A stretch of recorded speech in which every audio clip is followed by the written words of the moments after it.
মেয়েদের জীবনটা হচ্ছে স্বচ্ছ পানির মতো, আপনি যে পাত্রে রাখবেন সেই পাত্রের রূপই ধারণ করবে। আসসালামু আলাইকুম এভরিওয়ান, আশা করি সকলেই ভালো আছেন। আমি আলহামদুলিল্লাহ অনেক ভালো আছি।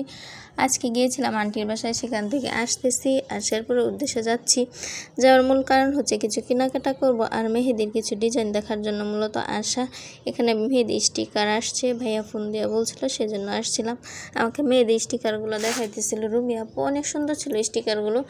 তবে ভেবে চিন্তে দেখলাম যে এই স্টিকারগুলো হাতে দিলে তেমন একটা বাজবে না, তার কারণ হচ্ছে এগুলো মোটা মানুষের জন্য স্টিকার, আর আমি তো তেমন মোটা না, সেই জন্য অনেকগুলো স্টিকার দেখে শুধু এই স্টিকারটা একটু ভালো লাগছিল, আর একটা প্রজাপতি স্টিকার ছিল ওটা ভালো লাগছিল, ওই দুইটা এক্সট্রা করে রেখে আসছি। আর স্টিকার দিয়ে মেহেদি দেওয়ার কোনো ইচ্ছা নাই, তার কারণ সময় আসলে অনেক সুন্দর মেহেদি দিতে পারে, ওরাই দিয়ে দিবে।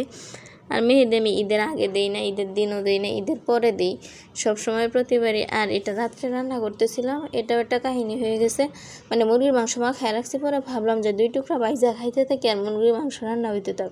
আমি 2 টুকরা বাজার জন্য তেলের উপর ছেড়ে দিলাম, সুন্দর ভাজা হইতেছিল। দুর্ভাগ্যবশত এখান থেকে তেল ছিটে এসে আমার কপালে 2 জায়গায় পড়ে গেছে, আর এগুলো ভাজা কমপ্লিট। আমি দাঁড়িয়ে দাঁড়িয়ে খাইতেছিলাম, তখন অবশ্য বুঝি নাই যে না কপালে যে তেল ছিটে আসছে এটা মানে হয়ে গেছে, ফুসকা পড়ে গেছে। পরবর্তী সময় দেখতে পাই যে ফুসকা পড়ে গেছে। এই দেখেন তরকারি রান্না করতেছে, এটা মুরগির মাংসের তরকারি। আর ম্যাচ লাইফের জীবনটা খুব কষ্টের একটা জীবন, রান্না বান্না করে খেতে খেতে জীবন শেষ।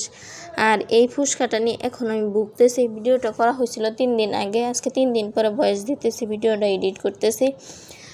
কপাল অনেকটা পড়ে গেছিলো, আর ফুসকাটা পরের দিন সকালে একটা হাতে চাপ লাগিয়া ফাইটা যাওয়াতে এটার প্রচুর জলে মানে পানি টানি কিছু ধরতে পারি না। আর মুরগি মাংস ভাজাটা সত্যি অনেক টেস্ট হয়েছিল। এখন বলবেন নিজে রান্না করছেন সেজন্য বলতেছেন অনেক টেস্ট হয়েছিল, জি না সত্যিই অনেক টেস্ট হয়েছিল। যদি আপনাদের খাওয়ানো যেত তাহলে খাওয়া বোঝাইতাম না কেমন টেস্ট হয়েছিল। মুরগি মাংস প্রায় রান্না শেষের দিকে, আর আমি রান্না বান্না করতে একটু পছন্দ করি, তবে সবার জন্য, নিজে একার জন্য কোনো কিছুই রান্না করতে মন চায় না।